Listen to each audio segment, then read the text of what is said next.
নমস্কার বন্ধুরা, যোজনা হেল্প বাংলা চ্যানেলের আরও একটি নতুন ভিডিওতে আপনাদের সকলকে স্বাগত জানাই। চুক্তিভিত্তিক ও অস্থায়ী কর্মীদের জন্য রয়েছে বিরাট বড় সুখবর। হ্যাঁ, দীর্ঘ 8 বছর পর ফের আরও একবার বাড়ল চুক্তিভিত্তিক কর্মীদের বেতন। এই মর্মে নয়া বিজ্ঞপ্তি জারি অর্থ দপ্তরে।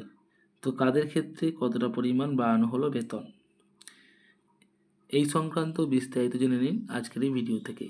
তাই ভিডিওটি স্কিপ না করে প্রথম থেকে শেষ পর্যন্ত দেখুন।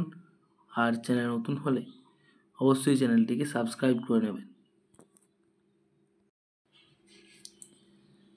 8 বছর পর কপাল খুলল। এই কর্মীদের বেতন বৃদ্ধির ঘোষণা পশ্চিমবঙ্গ সরকারের। তো চলুন বিস্তারিতভাবে জেনে নিই কাদের বেতন বৃদ্ধির কথা জানানো হয়েছে। দোল আসতেই বিরাট সিদ্ধান্ত নিল পশ্চিমবঙ্গ সরকার। অতি সম্প্রতি বাংলার লক্ষ লক্ষ সরকারি কর্মীর 4% ডিএ বৃদ্ধির ঘোষণা করেছিল সরকার। এপ্রিল মাস থেকে সকলে 14% বদলে 18% হারে ডিএ পাবেন। যদিও সরকারি কর্মীদের মধ্যে ক্ষোভ সৃষ্টি হয়ে রয়েছে। যাই হোক, এসবের মাঝেই রাজ্যে কর্মরত বহু কর্মীদের বেতন বৃদ্ধি করল সরকার। আগে যেখানে 13,000 টাকা বেতন দেওয়া হতো, এখন সেখানে 16,000 টাকা করে বেতন পাবেন সকলে। একদম ঠিকই শুনেছেন। তো চলুন বিস্তারিত জানি। এখন নিশ্চয়ই ভাবছেন যে কাদের বেতন বৃদ্ধি হয়েছে।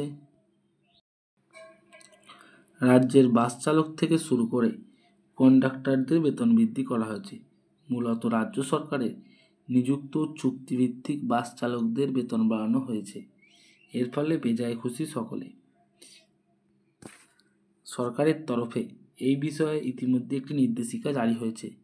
গত 13ই মার্চ জারি করা বিজ্ঞপ্তি অনুযায়ী 3,000 টাকা করে অতিরিক্ত দেওয়া হবে। উল্লেখ্য, এর আগে চুক্তিভিত্তিকভাবে সরকারি বাস চালক হিসেবে নিযুক্ত হলে শুরুতে বেতন হতো মাসিক 13,000 টাকা। সেই বেতন আবার 3,000 টাকা বাড়ানো হয়েছে।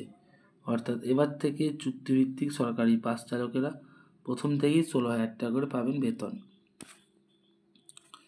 সেই সমস্ত চুক্তিভিত্তিক সরকারি বাস চালকেরা 5 বছর কাজ করে ফেলেছে, তাদের বেতন বাড়িয়ে করা হয়েছে 20,000 টাকা। এদিকে চুক্তিভিত্তিকভাবে কোনো বাস চালকের যদি 10 বছর চাকরি সম্পন্ন হয়, তাহলে তার বেতন হবে বেড়ে 25,000 টাকা করা হবে বলে ঘোষণা করা হয়েছে সরকারের তরফ থেকে। আর চাকরির মেয়াদ 15 বছর হলে বেতন হবে 31,000, 20 বছর হলে হবে 38,000 টাকা। এর আগে 2017 সালে শেষবার চুক্তিভিত্তিক বাস চালকদের বেতন বৃদ্ধি করা হয়েছিল। আর 8 বছর পর ফের বেতন বৃদ্ধি করা হলো। তো বন্ধুরা, এই ছিল চুক্তিভিত্তিক কর্মচারীদের বেতন বৃদ্ধি সংক্রান্ত আপডেট। যদি ভিডিওটি ভালো লাগে অবশ্যই চ্যানেলটিকে সাবস্ক্রাইব করে নেবেন এবং পাশে থাকবেন। ধন্যবাদ।